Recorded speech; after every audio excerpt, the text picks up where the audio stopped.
Nós, como gentios, nós lemos as Escrituras, Deus tem nos dado essa revelação de Jesus, Yeshua como Messias.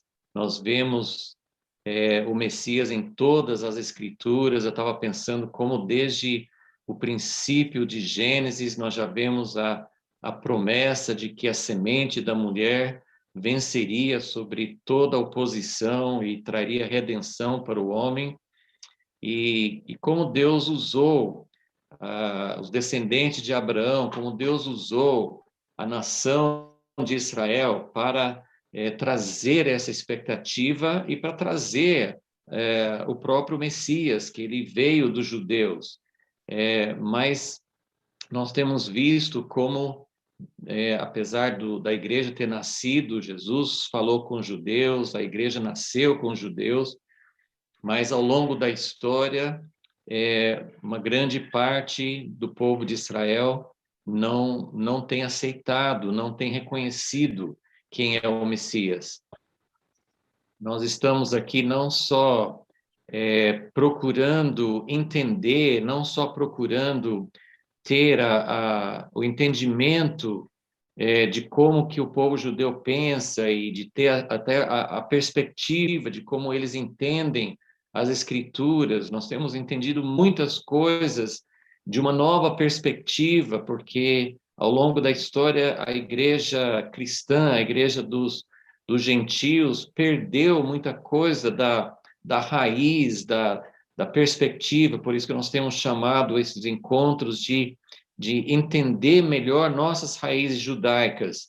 Mas algumas raízes judaicas também se afastaram, né? Alguns aspectos do entendimento, e principalmente no nosso último tempo juntos, no mês de julho, Daniel pôde trazer para nós um pouco dessa história de como os rabinos, de como o povo judeu começou a se afastar, e os gentios se afastando dos judeus, e os judeus se afastando dessa expectativa, interpretando de uma forma diferente. Então, eu estou dizendo isso, nós vamos ouvir muito mais daqui a pouquinho, mas nossa expectativa, nosso desejo essa noite é que nós pudéssemos ganhar um pouquinho dessa visão, desse encargo. A gente sente muito no apóstolo Paulo, como ele falava assim, ao ponto de falar que Deus podia até riscar, como Moisés falou, o nome dele do livro da vida, para que o propósito de Deus para o povo, as alianças, as promessas pudessem se cumprir. Então, nós estamos aqui com um desejo muito maior do que apenas de entendimento, de estudo, de conhecimento. Nós estamos aqui para realmente sentir o mesmo encargo e buscar de todo o nosso coração isso que Deus tem prometido. Então, essa expectativa que está em todas as Escrituras, todo o Primeiro Testamento fala a respeito dessa esperança, né? Moisés falou, até Balaão falou, tantos profetas falaram a respeito da vinda de alguém que ia trazer a palavra de Deus, que ia trazer o próprio Deus, que seria o próprio Deus para nós. Então, essa expectativa continua no nosso coração, para que o povo judeu e para que todos possam realmente ver quem é o Messias e que nós possamos ter esse encargo, sentir junto com Deus tem nos unido de uma forma muito especial com Daniel Woods, a congregação que ele dirige, Bet Sar Shalom, em São Paulo, o ministério que Deus tem colocado sobre ele. Temos procurado sentir participantes desse ministério que visa especialmente o povo judeu. Então, vamos orar, vamos colocar nossas vidas na presença do Senhor, que Ele possa realmente ter livre acesso aos nossos corações, que Ele possa ter livre acesso também à mente, às palavras, à boca do Daniel, que possa trazer algo realmente do coração do Senhor para nós hoje. Pai amado, nós estamos aqui, Senhor, com nossos corações abertos e crendo que o Senhor, com toda a tua misericórdia, com toda a tua fidelidade, com toda a tua fidelidade de aliança e de promessas, o Senhor enviou o Messias, mas muitos ainda não puderam entender quem é ele. Muitos não puderam, isso é algo que parte o teu coração e parte o nosso também, porque nós sabemos que a redenção que o Senhor enviou ao mundo e que tem muitas etapas ainda por acontecer, especialmente a volta deste Messias que veio a primeira vez. Ele vem para trazer o seu reino de paz, a esperança messiânica, a esperança daquilo que o Senhor vai fazer. Nós estamos aqui, Senhor, querendo que o nosso coração seja alinhado e que realmente, ó Deus, esse milagre que o Senhor prometeu, que nós vemos nas Escrituras, de que não só o Senhor reuniria o povo de Israel espalhado pelas nações, o povo que tem passado por tantas tribulações, tantas angústias ao longo da história, e que continua sendo muitas vezes atacado nos países onde estão e mesmo na terra de Israel, e toda a luta que existe para impedir o teu propósito de se cumprir. Nós estamos aqui, ó Deus, querendo fazer parte, ó Deus, do teu coração e da tua intercessão, para que o teu povo seja congregado não somente das nações, mas o coração possa voltar para ti. Estamos aqui com essa expectativa e com esse desejo esta noite. Pedimos a tua bênção sobre a vida do nosso irmão Daniel, que ele possa sentir muita liberdade, que ele possa sentir o fluir do Espírito Santo por meio dele. Pedimos em nome de Yeshua. Amém. Quero agradecer pelo privilégio de estar aqui, que vocês estão me dando, e por cada um que tem estado junto conosco, pela sua fidelidade, pela paciência. Eu sei que para todos nós algo que é importantíssimo para Deus, que Deus quer que tenha um impacto em nossa vida, nós sempre vamos ter outras situações que vão estar à nossa volta, que vão ser usados para nos distrair, ou para nos... chegamos ao ponto de falar, não, hoje à noite não, né? Hoje à noite eu vou fazer outra coisa, ou algo assim, e é essa importância de focalizar naquilo que muitas vezes outros não vão focalizar, ou que você teria que escolher para deixar algo de lado para fazer, mas sabendo que é algo que Deus quer, algo que Ele tem colocado, que Ele vai usar na sua vida. É um privilégio poder vê-los fazendo esta escolha. E hoje à noite nós vamos estar olhando algo que é um paradoxo. Nós temos um povo, o meu povo, conhecido como o povo do livro, o povo que recebeu a revelação, que, de um lado, temos uma história e livros que têm informações maravilhosas, falando do que é conhecido como Talmud, a lei oral, que nós vamos olhar um pouco hoje à noite. Pelos séculos, teólogos cristãos, pregadores cristãos, muitos cristãos têm mergulhado no Talmud e aprendido muito. tem muito para aprender, muita sabedoria, muita história, o contexto histórico do povo e aprendizado sobre a palavra, comentários de rabinos, discussões. O Talmud é conhecido como um compêndio de discussões e opiniões de rabinos e dados históricos pelos séculos, e que foram feitos em períodos diferentes. Nós vamos ver os períodos bem rapidamente, e cada um construiu naquele fundamento e chegaram a um ponto de realmente terem conhecimento estrondoso sobre a palavra de Deus. Existe a crença dentro do judaísmo de que não se pode explicar a palavra escrita sem a lei oral.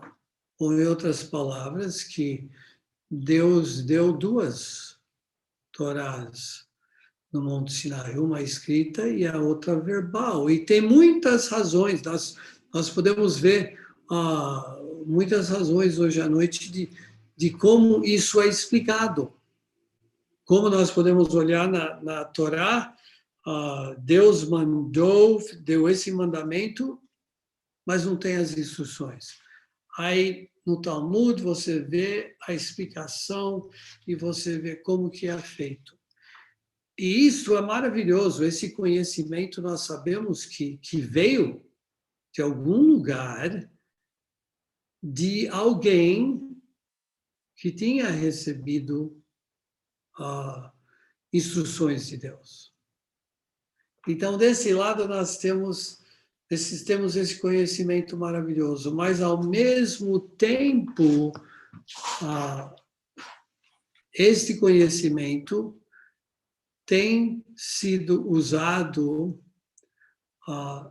desde quando iniciou, que nós vamos ver o início hoje à noite, para levar o meu povo numa direção de que se separou em muitas áreas da Torá escrita. E chegamos ao ponto de que grandes rabinos com muito conhecimento, muito inteligentes, que escreveram muitos, como Adin Steinsaltz. Você pode procurar ele.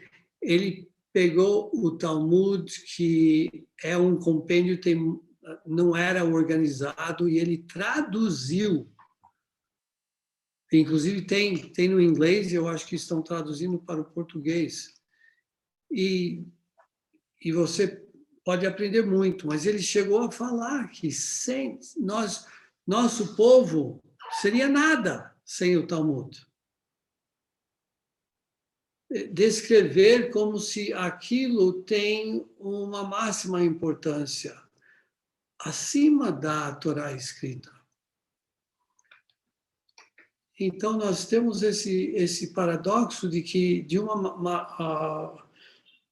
lado, nós temos algo maravilhoso, mas este maravilhoso tem sido usado para realmente levar o povo a até adorar o estudo do Talmud, né? E deixar de lado o estudo da Torá. E se um rabino ouvir que eu falo isso, ele vai discordar, ele fala, não, de jeito nenhum, nós interpretamos. Tá? E hoje à noite, então, o que eu queria olhar é o que formou o judaísmo moderno, o judaísmo de hoje. Porque não era assim antes de um certo período. E é uma lição para nós de como podemos ter a revelação de Deus e ter algo maravilhoso em nossas mãos e perdermos o nosso caminho.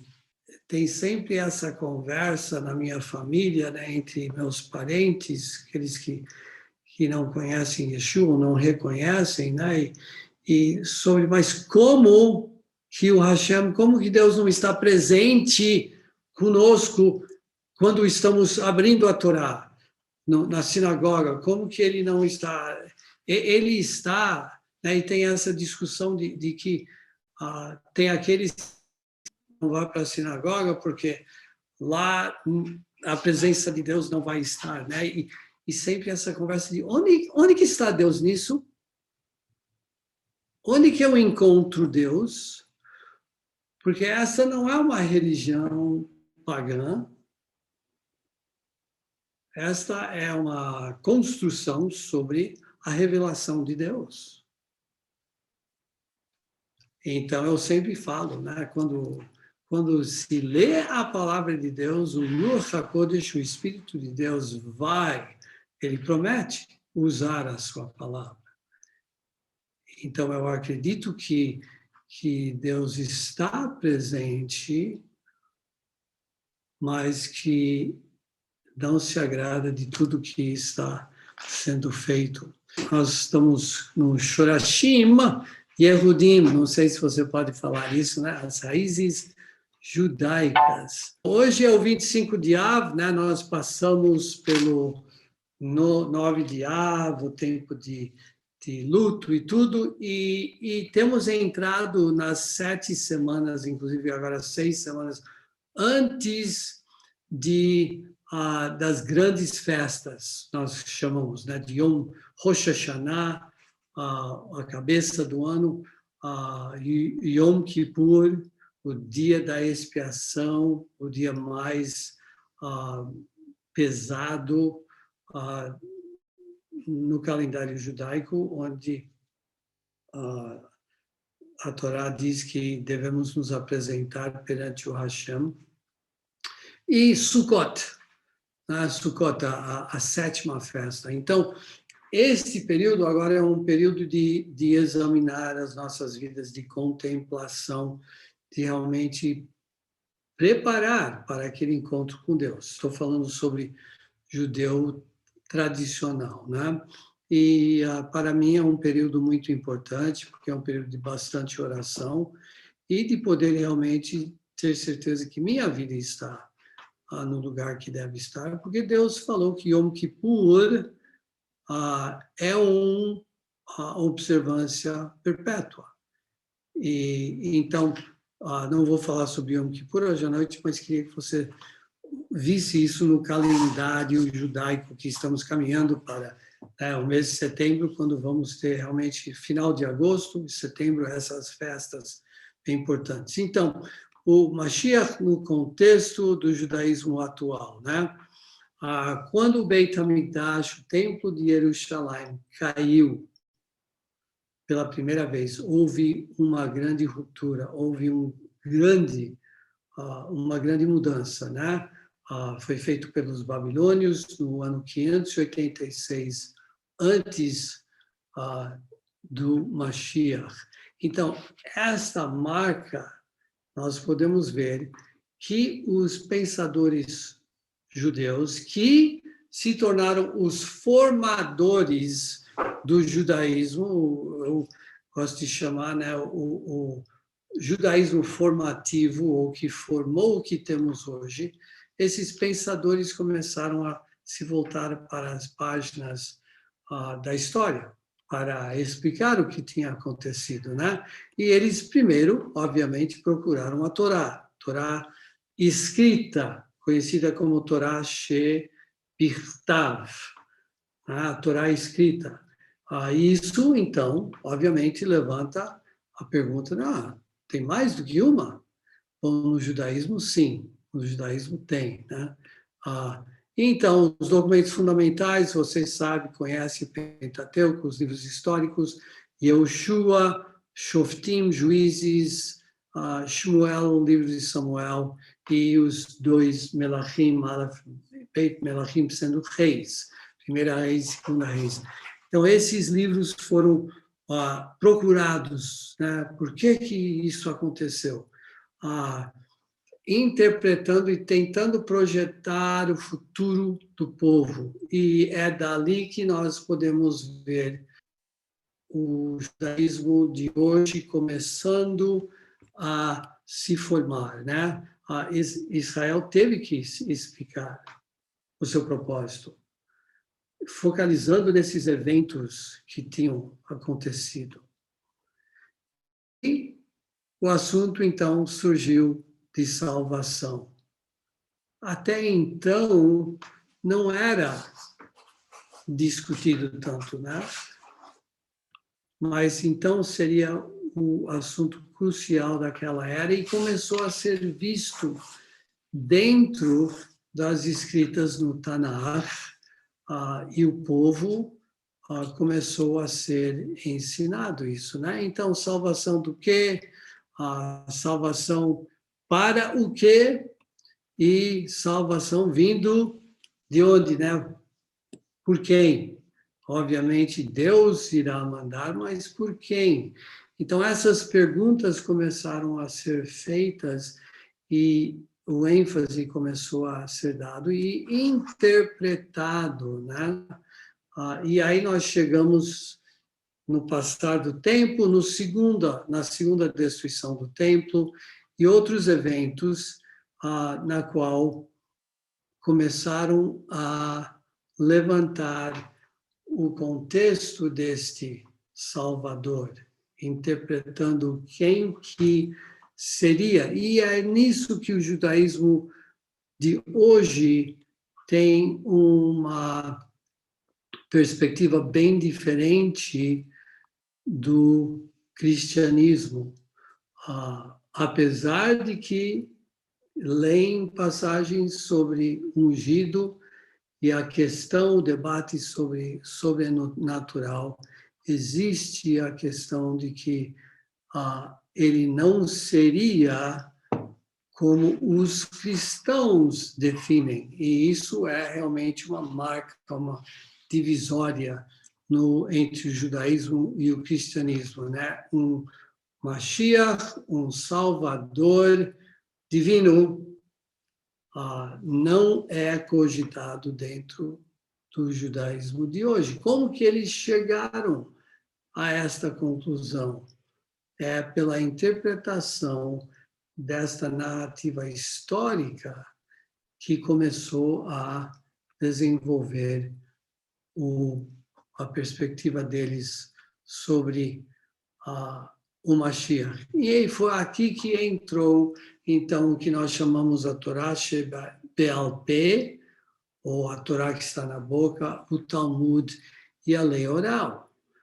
Estes pensadores começaram a escrever e a dar as suas opiniões e a direcionar.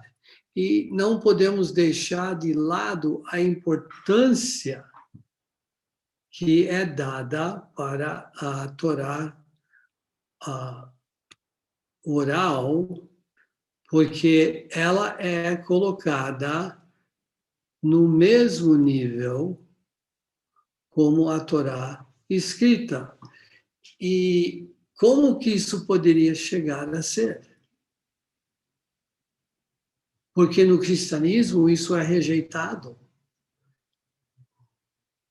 Mas no judaísmo é ensinado que é do mesmo nível. E o que temos aqui no primeiro compêndio da lei oral, chamado a Mishnah, nós temos no livro de Avot, capítulo 1, diz: Moshe recebeu a Torá no Sinai e a transmitiu a Yehoshua aos anciãos aos profetas e os profetas aos homens da grande assembleia. não está falando aqui do que era escrito, está falando daquilo que era a lei oral, ou veio a ser conhecido como a lei oral. E é daqui que nós temos o desenvolvimento destes níveis que são chamados o Talmud. E o que nós temos é o desenvolvimento não somente de uma teleologia, mas de uma perspectiva sobre a vida. Número 1, nós vamos obedecer os mitzvot, os mandamentos que Deus tem dado. Nós vamos segui-los, nós vamos estudar a Torá, e isto vai ser o que vai nos colocar perante Deus, podendo chegar ao ponto de entenderem que esta Mishnah era realmente o que os levaria a poderem ter um relacionamento com Deus. Então, nós temos o que é esta Mishnah.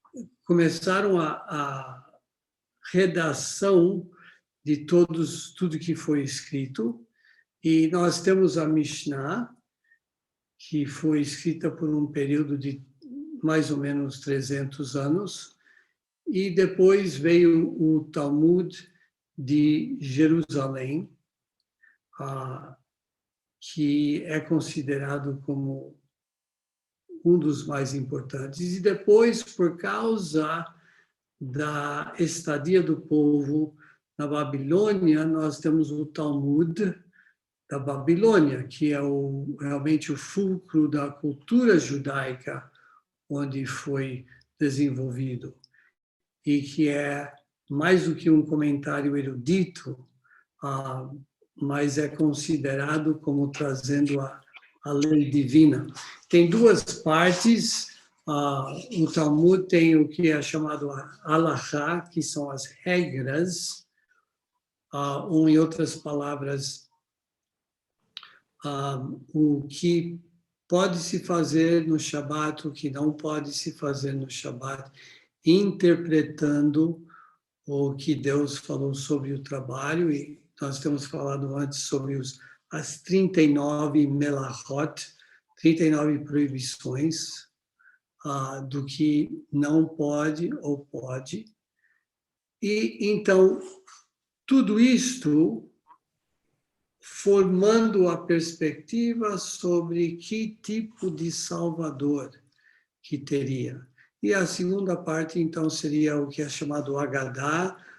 Se você conhece sobre o Pesach, ou Páscoa, nós lemos o Haggadah, que realmente é a ordem ou a narração, e aqui vem a narração de tudo, né? E nós temos mais de 63 tratados talmúdicos que são bem detalhados ao ponto de descrever como que eu devo fazer em minha casa, com os meus móveis, como eu devo de manhã acordar, o que eu devo falar primeiramente, e como que eu devo cortar as minhas unhas das minhas mãos ou meus pés, como que eu devo amarrar o cadarço do meu sapato, e assim por diante. Então, isso levanta a pergunta, mas quem que fez todas essas regras? E aí nós temos, então, a entrada dos rabinos, e tem vários dentro do movimento anti-messiânico, anti-judeus que acreditam em Yeshua, mas os estudiosos, muitos que têm estudado o judaísmo, chegaram a dar esse rótulo, o judaísmo rabínico. Por quê? Porque ao mesmo tempo que nós temos o desenvolvimento do Talmud, desses escritos por pensadores, nós então temos o desenvolvimento de homens que vão se tornar líderes e vão começar a pronunciar vereditos sobre como que deve ser feito, como que não deve ser feito, e ensinar. Eles são estudiosos, e o que eles vão estudar? Bom, você tem a Torá, mas porque o Talmud é considerado como aquilo que interpreta a Torá, então é importante que eu conheça a interpretação para que eu possa aplicar na minha vida, para que eu possa aplicar na minha sinagoga. E então nós temos o desenvolvimento do rabinato, e este rabinato chega a ter uma aura de serem iluminados por Deus.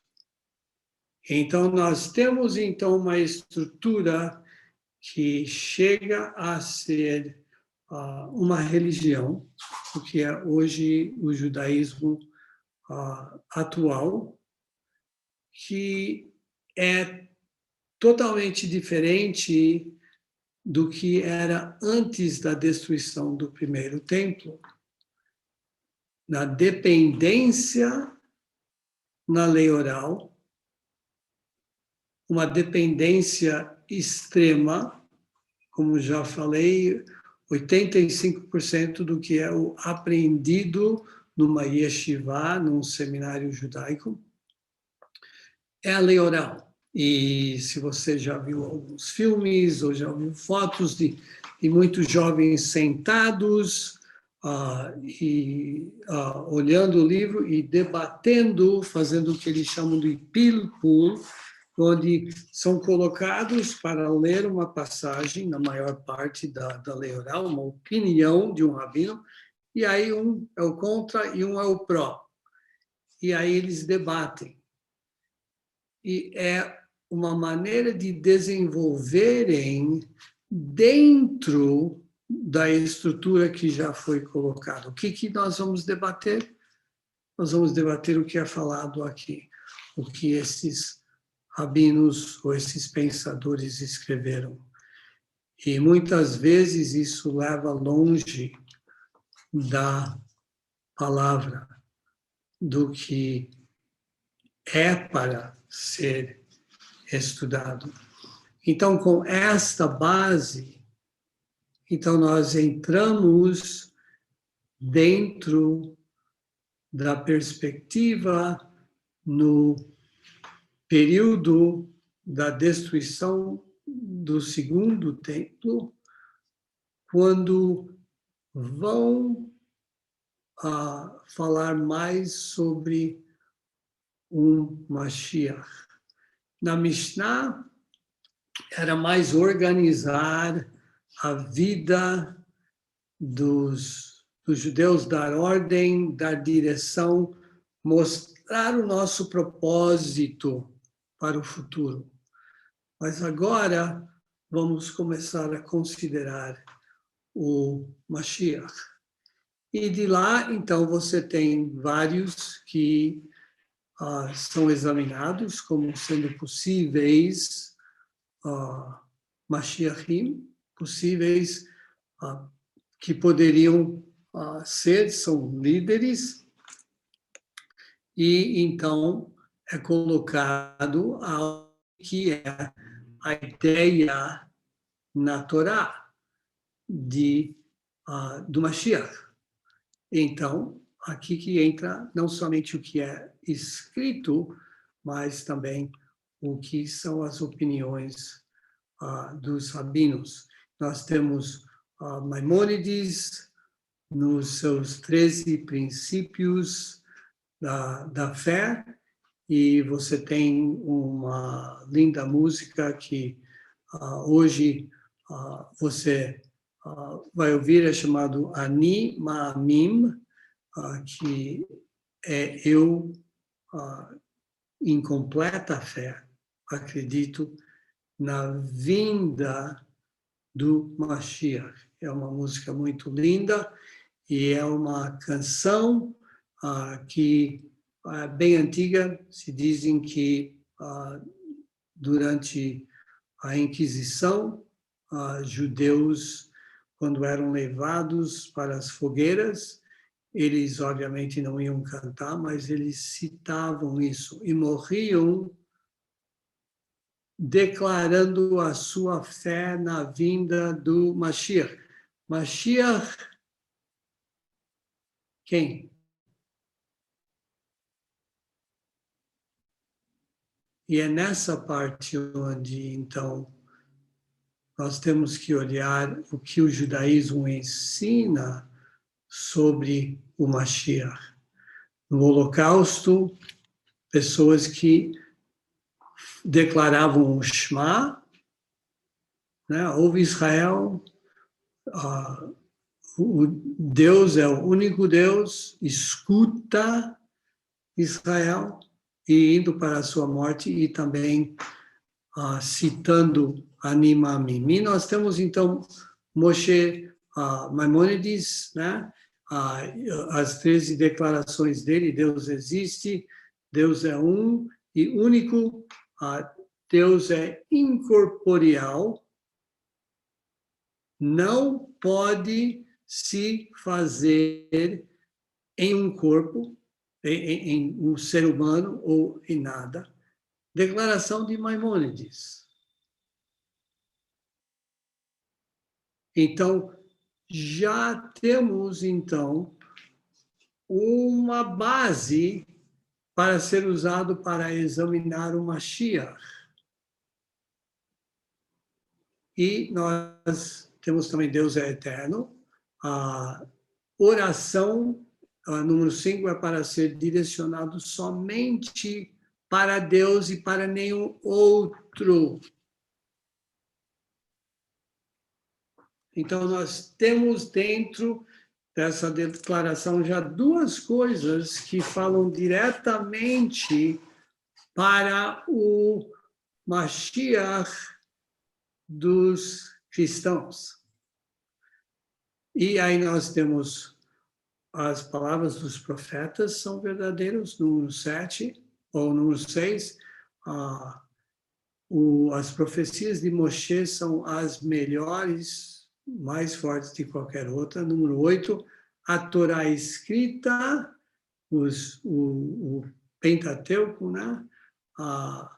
E a lei oral, o que é ensinado no Talmud, e as escritas antigas são todas para o estudo e o aprendizado. E não existirá nenhuma outra Torá. Então, estas são colocadas. Agora, hoje em dia, muitos dos judeus reformados e até conservadores acreditam que cada judeu que nasce tem a responsabilidade de escrever uma parte nova na Torá.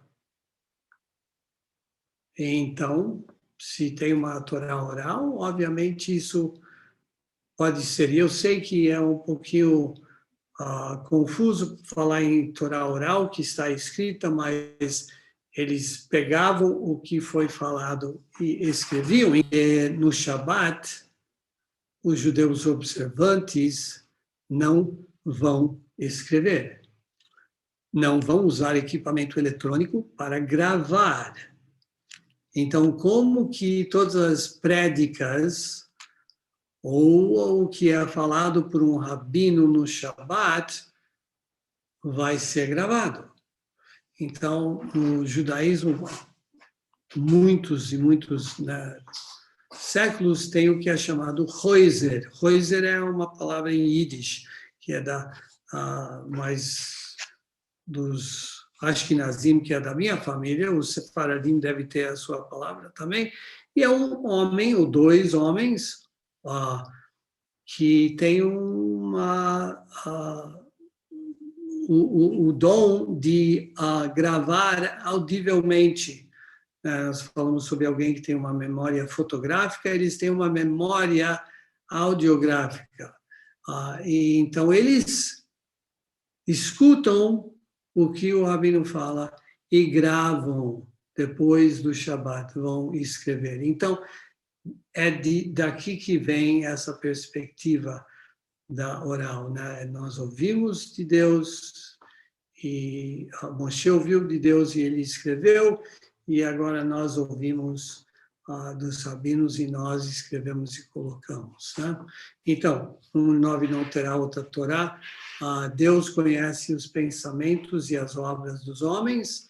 Deus vai punir ou dar a recompensa aos homens pelas suas ações.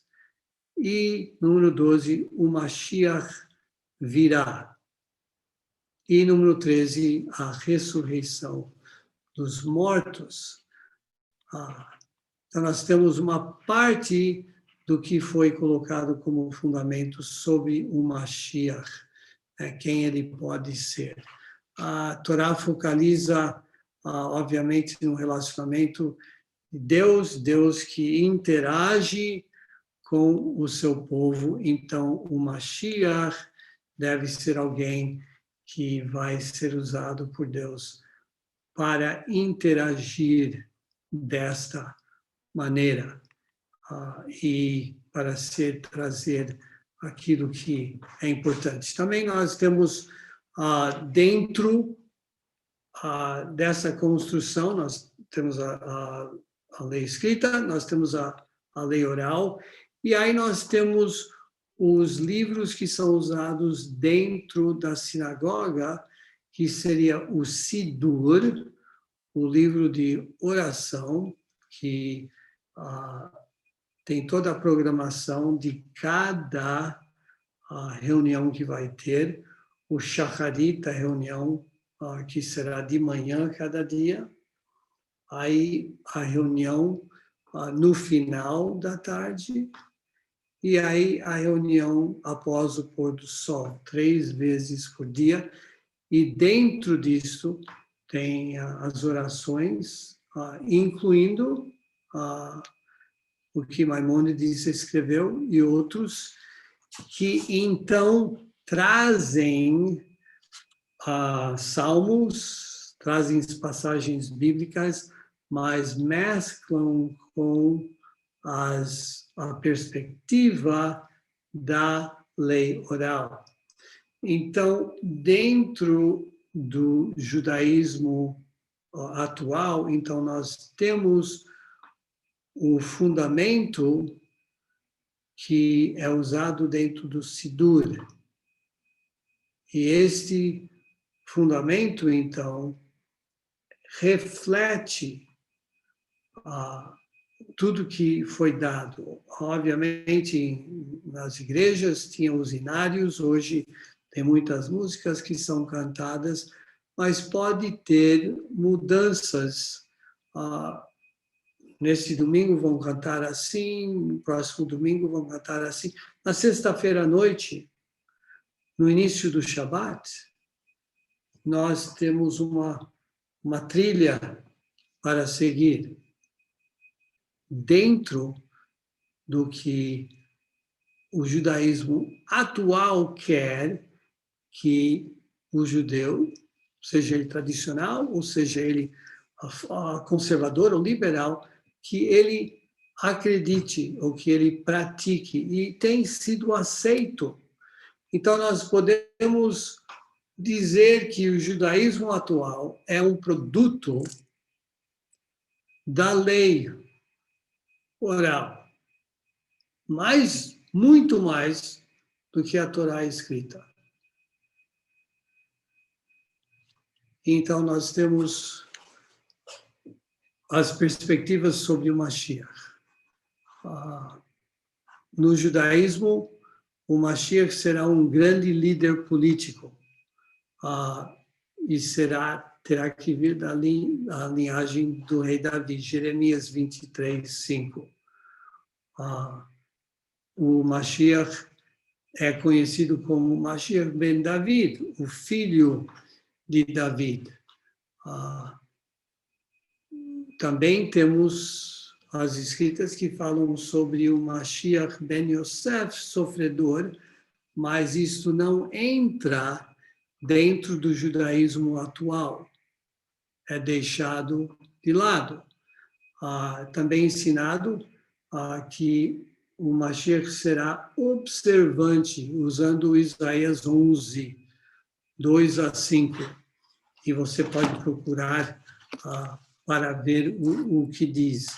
Ele será carismático, ele será um que vai inspirar e que vai levar o povo de Israel a adorar a Deus de acordo com a Torá e que os líderes têm ensinado.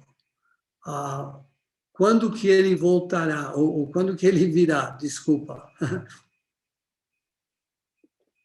Dentro do judaísmo atual, é ensinado, e você não vai ver nenhum versículo vindo da Torá, que é muito importante nós olharmos dentro do judaísmo, vamos dizer, na sexta-feira à noite. Eu sou um judeu, eu observo o Shabat. Eu sigo as tradições. Não acredito que essa tradição vá contra a Torá, que é contra o que Deus ensinou.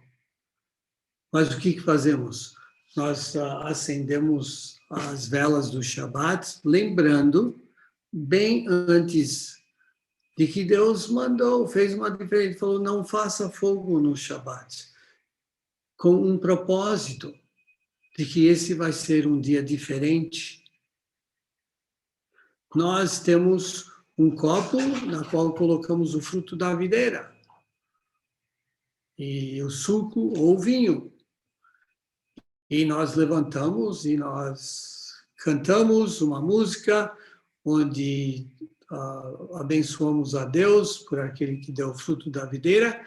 E aí temos uma canção que fazemos que lembra, que cita a Bíblia, onde Deus criou o mundo em 7 dias e também criou o Shabat. E aí nós lembramos que Deus nos libertou, nos redimiu.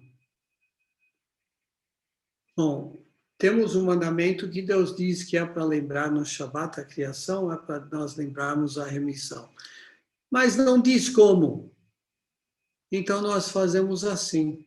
Aí nós temos um pão trançado, que é chamado halá, que então nós levantamos e nós agradecemos a Deus pelo fruto da terra, por aquilo que tem crescido durante a semana, por não ter que nos preocuparmos sobre se depois deste inverno a primavera vai vir. Se após a primavera o verão chegará. Se vamos poder plantar ou não. Se as maçãs vão brotar. Não nos preocupamos, então nós levantamos isso. Não tem nada na Torá que diz que eu devo fazer isso, mas diz que eu devo agradecer. Então, tem a tradição que nós fazemos, que é para expressar o que nós acreditamos e desenvolvemos. Isso foi desenvolvido há centenas e centenas de anos atrás.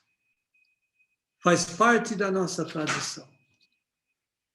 Mas existe também o ensinamento de que o Mashiach virá quando todo judeu na Terra, adulto ou acima da idade de Bar Mitzvah, que é 12 para uma menina e 13 para um rapaz, a idade de poder decidir por si mesmo, quando todos ao redor do mundo, em unidos, vão arrepender. O Mashiach virá.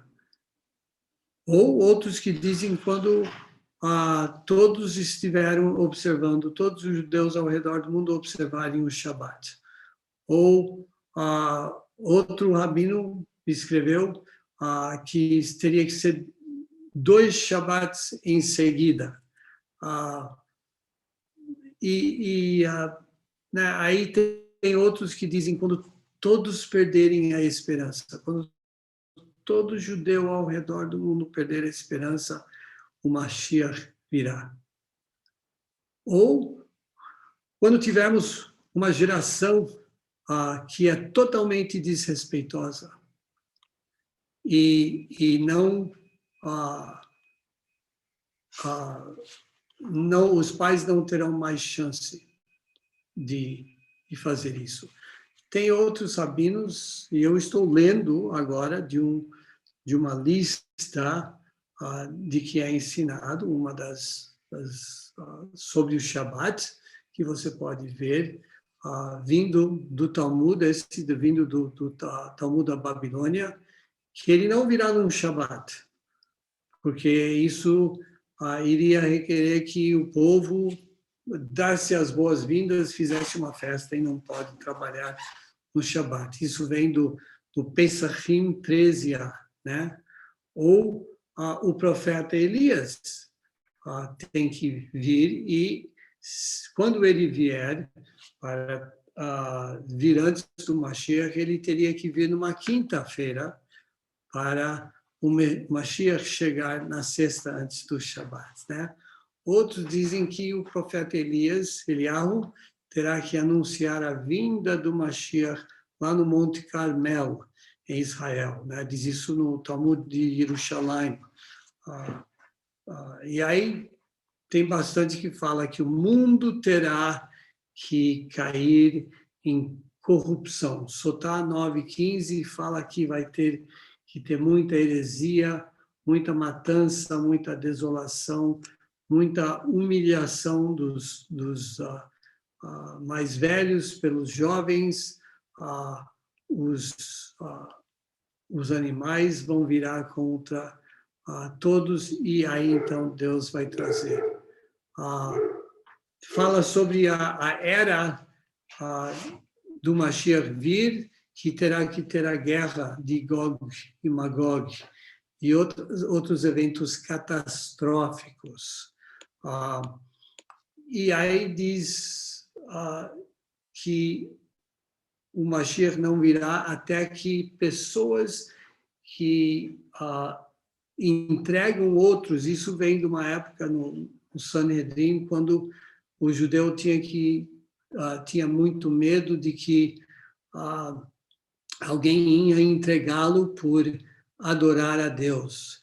Então, o filho de Davi chegará quando os que informam nos outros, né, os que entregam outros, estarão por todos os lados e não poderemos nem pensar em adorar a Deus. E sobre o que o Mashiach fará, se você olhar na Torá, no Tanakh, o que diz que o Mashiach fará. Então, os rabinos têm desenvolvido sua própria perspectiva sobre isso. E eu acho que dei um pouquinho de exemplo o que é acreditado e o que é ensinado sobre o Mashiach vir. Agora, quem será o Mashiach? O Mashiach tem que ser alguém que vai trazer a paz mundial na sua vinda. Não tem uma segunda vinda, ele terá que trazer a paz mundial quando ele vier. E todas as nações vão adorá-lo, mas será na sua primeira vinda. A rejeição a Yeshua, as respostas vão ser muitas, que vão dizer que todo judeu sabe que ele não pode ser, nem sabemos que ele realmente existiu, ou a veracidade das escrituras do Novo Testamento vem desses argumentos, e falando que ele não cumpriu com o que deveria ter sido feito, né, a vitória militar, e que ele não é aquele que tem trazido ou preenchido os requerimentos do Mashiach. Então, nós temos, quando abrimos a palavra de Deus, quando você vai falar com alguém, Yeshayahu, Isaías 53, ou outras passagens, imediatamente o que vai vir à tona é o que rabinos ou pensadores têm falado sobre isso. Então, primeiramente, temos a situação de que quando a lei escrita, a Torá, é colocada no mesmo nível ou até abaixo para ser interpretada pelo indivíduo, então existe a participação humana em quem que seria o Mashiach. E é nesta parte onde, quando eu estou conversando, é que eu não concordo. Eu coloco que se a palavra escrita fala que seria de uma certa maneira, ou descreve de uma certa maneira, de que aquilo tem que ser visto de acordo com o contexto, e que se tiver várias interpretações, então nós vamos ter um problema em podermos ver outras passagens na Bíblia e até os relatos históricos, porque nós vamos poder, então, falar que não houve um verdadeiro dilúvio, que existem alguns rabinos que têm falado isso. Ou outras coisas que Abraham, quando ele subiu com Yitzhak para o monte, que ele realmente matou Isaac. E que Deus o ressuscitou. Então, eu sempre pergunto, onde que vamos parar? Porque eu tenho um bom amigo, os filhos dele têm a idade de alguns dos meus filhos, ele nos convidou para o Bar Mitzvah no filho dele, o nascimento da filha Petra, e nós convidamos para o Bar Mitzvah dos nossos filhos, e eu sento com ele, eu sento em Yoav, e nós olhamos as escrituras e Yoav fala, não, espera aí, Daniel. Ele fala, vem cá. E podemos entrar no computador e podemos ver aqui a interpretação de tal rabino sobre isso, e aqui a outra interpretação. E aqui a outra interpretação completamente diferente. E ele fala, então, qual que é certa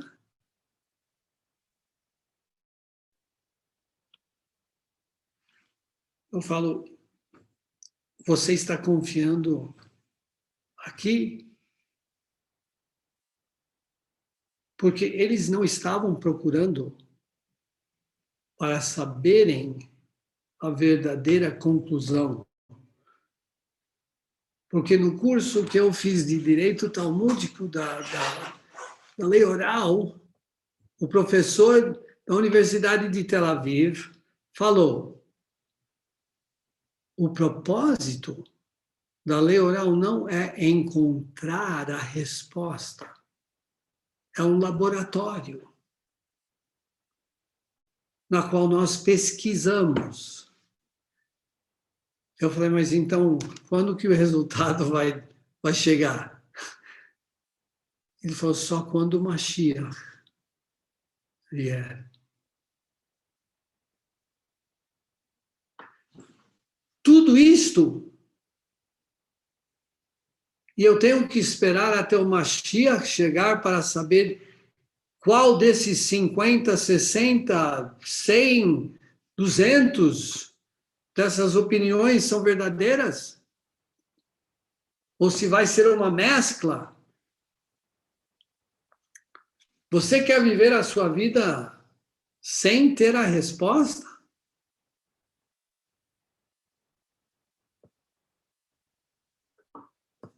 E é assim que ficamos. O judaísmo atual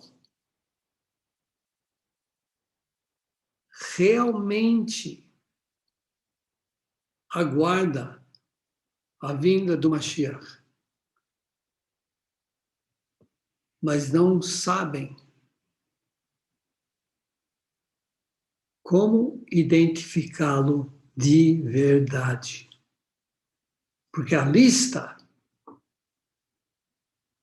é uma lista de alguém que vai fazer algo físico ou algo político, e o espiritual vai ser um estalo de dedos. Vai chegar e vai haver paz.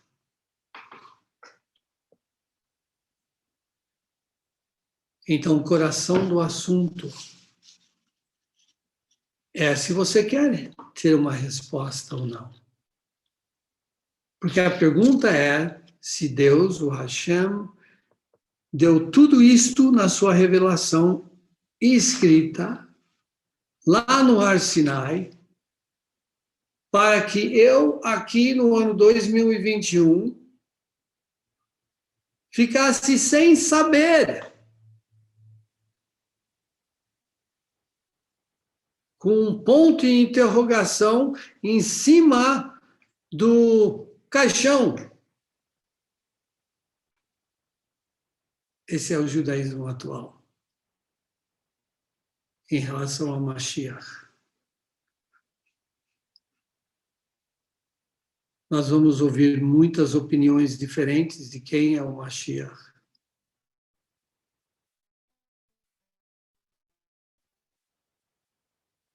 E o mais triste ainda é que, de acordo com as profecias, terá a subida de alguém que se fará o falso Mashiach e enganará.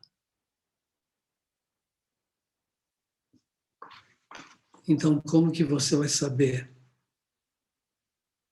se ele é o verdadeiro ou se ele é o falso?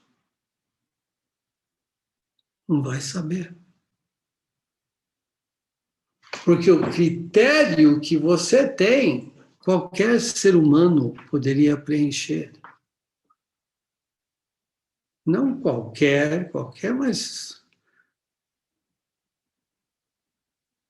alguém muito carismático, extremamente inteligente, com muitos talentos, com uma cabeça que sabe resolver, que pode negociar a paz, que pode convencer com sua fala. Mas será que Deus só me deu isto?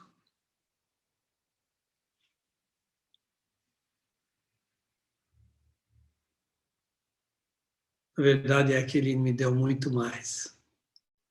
Porque ele fala diretamente. Nós vamos caminhando para Yom Kippur, onde Deus falou, você vai tratar a sua imperfeição perante mim. Não você com suas boas obras, não você com somente uma oferta, mas eu vou julgar.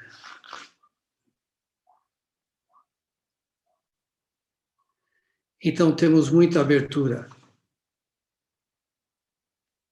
Temos uma grande oportunidade para poder semear a verdade. Eu agradeço sua paciência. O Yom Kippur é uma celebração perpétua? Há outras celebrações perpétuas também? Sim, todas as 8 comemorações, os Moedim que Deus deu, Shabbat, que é semanal, e as 7 mensais são todas perpétuas de acordo com o que Deus falou na Torá. O judeu está incumbido de observar e comemorar estas, e nós sabemos no livro de Ezequiel que fala que todos os seguidores do Mashiach um dia estarão em Jerusalém, debaixo de uma sukkah, e comemorando Sukkot, que é realmente a culminação de todas as festas, vir e entrar de todos os povos se unirem juntos na adoração do Mashiach. Então, sim. Uma das interpretações rabínicas, o Messias virá quando houver um arrependimento nacional. Será que nós podemos associar isso àquela profecia de Zacarias 12, versículo 10? O povo está se arrependendo, muitos judeus estão vindo ao arrependimento, ao conhecimento de Yeshua, e eu acredito que isso é profético. A volta de Israel para a terra é profético. E Zacarias 12:10 diz, mas sobre a casa de Davi e sobre os habitantes de Jerusalém, derramarei o espírito de graça e de súplicas e olharão para mim a quem traspassaram e prantearão sobre ele. Não dá para ler isso sem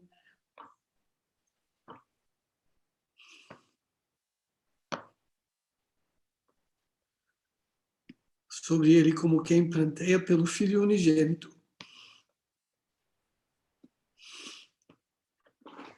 E chorarão amargamente por ele, como se chora amargamente pelo primogênito. Aquele dia virá.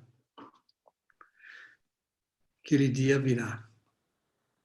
Eu penso que realmente o que essa palavra precisa gerar no nosso coração é esse choro que estamos vendo. Assim, isso é algo, se você acompanhou toda essa linha de pensamento de que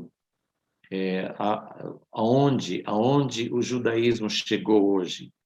E nós podemos fazer uma mesma linha de pensamento de como que a igreja chegou a certas posições hoje. Nós poderíamos pensar em como que a sociedade em geral chegou aonde está hoje. Então, existe, assim, pelo menos para mim, assim como a gente sentiu também no mês passado, né, quando vimos também toda essa linha histórica, e nós somos o produto de tantas coisas que têm acontecido, tantos pensamentos, e a gente pensa assim, mas, puxa, tem a lei oral que mudou bastante coisa em relação à lei escrita, e tem todas as interpretações E nós temos isso não é uma exclusividade do judaísmo, porque quantas interpretações tem no meio do cristianismo, no meio do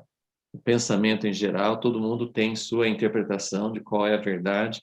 Então, você chega numa situação e qual é...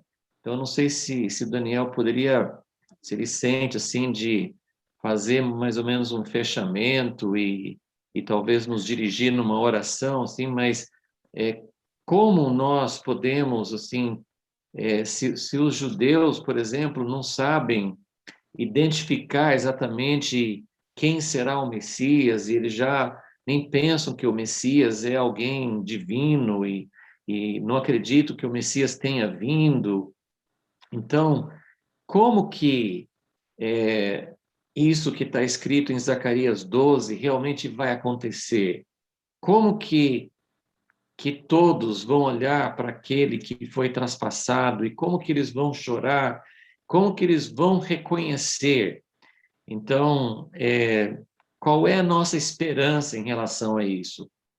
Existe uma estratégia, existe uma estratégia para conseguir mostrar e provar para o judeu que Jesus realmente foi o Messias, ou qual é a nossa esperança de que o povo judeu, e isso Deus quer que o povo judeu, o povo de Israel, veja o Messias, porque desde o início a bênção para todas as nações virá através dos judeus. Sabemos que hoje a igreja, os que creem em Yeshua foram enxertados, fazemos parte do propósito de Deus, mas como que essa revelação vai chegar a todos os povos? Como é que a redenção que Deus prometeu será completa? Eu não sei, eu sei que estou fazendo uma pergunta muito ampla, mas eu não queria que a gente terminasse assim em pequenos detalhes. Eu queria que a gente terminasse com o nosso coração carregando, de certa forma, não sei se eu posso dizer isso, Daniel, de certa forma, como você ouviu do professor que não tem resposta, de certa forma, essa é uma conclusão natural. Nós sabemos que Deus tem a resposta, mas eu gostei até de uma das possibilidades que os rabinos falam, que o Messias virá quando todos perderem a esperança, o Messias virá quando todo mundo reconhecer que os pais não conseguem mais educar os filhos, que a situação está além do nosso controle. Então, como é a nossa esperança no final de tudo isso, Daniel? Como é que a gente pode terminar pensando nessa oportunidade, nesse grande vácuo que existe? Eu acredito que o livro de Bereshit, o livro de Gênesis, é muito importante para que possamos entender quem somos e quem Deus é. E quando Deus diz lá que Deus estava passeando no jardim e ele procurou Adão e Rava e eles se esconderam porque eles tinham duvidado de Deus. A conversa com a serpente não teria que ter terminado se Rava e Adão tivessem confiado na palavra, na revelação de Deus. E eles tinham a companhia de Deus. Então, nossa maior fraqueza, por causa mesmo de antes deles caírem, de terem a condição pecaminosa se tornar parte da vida deles, eles duvidaram.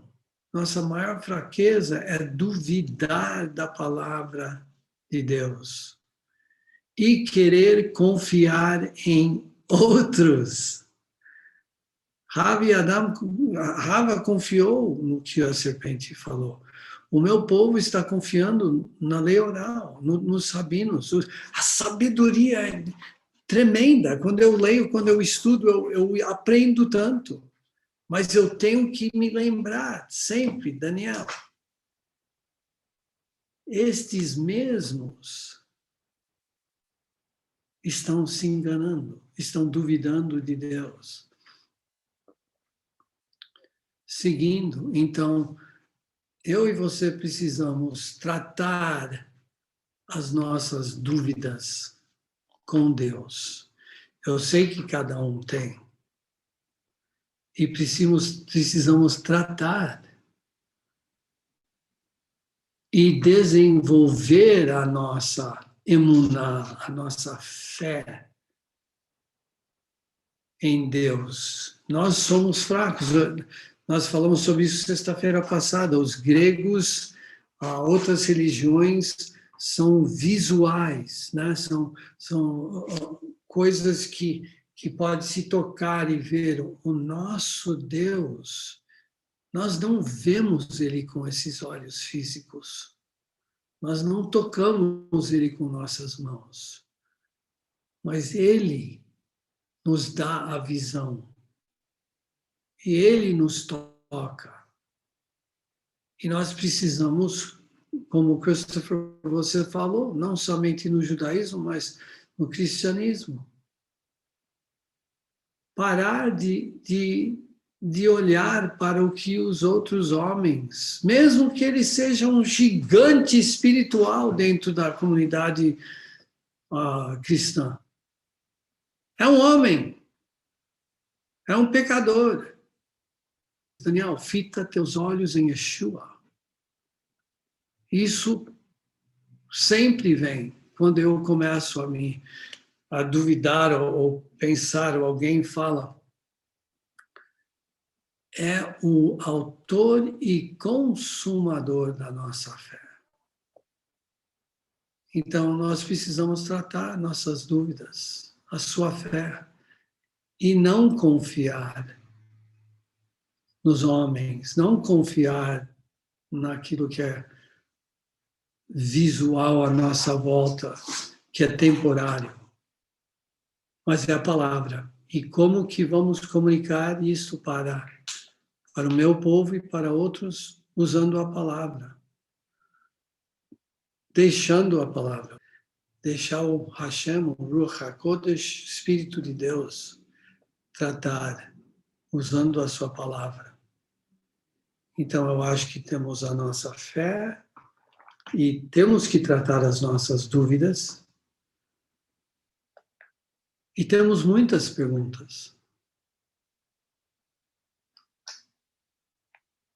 Mas ele tem nos dado a oportunidade de confiar na palavra e ele comprova isso em nossa vida. E semeando. Não tem que brigar, como eu falei já antes.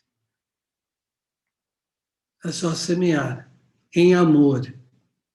O meu povo, como vocês sabem, conhece o ódio religioso.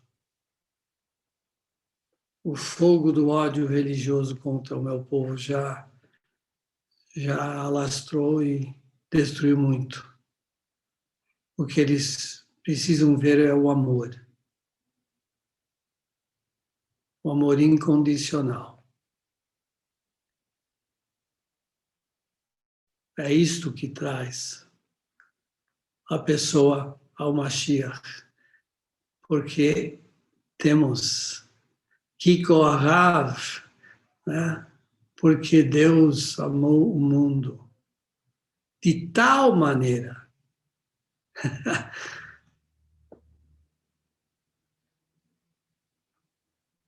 Então, trate suas dúvidas e não procure se apoiar nos homens, né? Não te estribes no teu próprio pensamento, nem nas filosofias, porque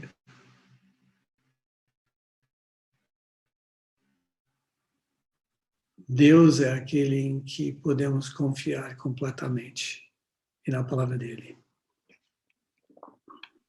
Amém. Então, eu queria realmente que o Espírito Santo deixasse esse depósito em nosso coração nesta noite, porque não é por algo que nós vamos fazer, não é o encargo Deus coloca sobre nós, mas não somos nós que vamos ter capacidade para trazer essa revelação para o povo judeu, para outros povos, nem para as pessoas mais próximas a nós. Mas, ao mesmo tempo, ele nos chamou para sentir o coração dele, e eu acho que esse chamado hoje é muito forte, né? Muito verdadeiro. Então, eu vou pedir que o Daniel nos dirija numa oração, mas essa oração não é para terminar aqui, essa oração é para ser uma amostra da oração, para que esse milagre da revelação e da confiança em Deus, como Jesus, ele vem atrás de nós e procura se revelar, procura se mostrar, que isso aconteça usando pessoas ou diretamente, que Jesus possa se revelar ao povo judeu e que isso possa liberar algo maravilhoso que Deus tem no seu plano de redenção. A sua mente é poderosíssima, a minha. E eu tenho provas nas Escrituras de que nem o Mashiach Yeshua dialogou com o inimigo. Vocês sabem da tentação dele. Você lembra o que ele citou? A palavra de Deus, as Escrituras, quando ele foi tentado. E nossa mente é feita para ser protegida e alimentada por aquilo que é saudável. Lembre que naquilo que você deleita, vai te influenciar. Então, eu e você devemos cuidar daquilo que nós vemos. Eu respondo a Deus por mim, e você responde a Deus pelo aquilo que você deixa entrar na sua mente. E não só porque o mundo faz atraente, só porque os outros estão assistindo. Lembre, isto vai ir contra a sua fé.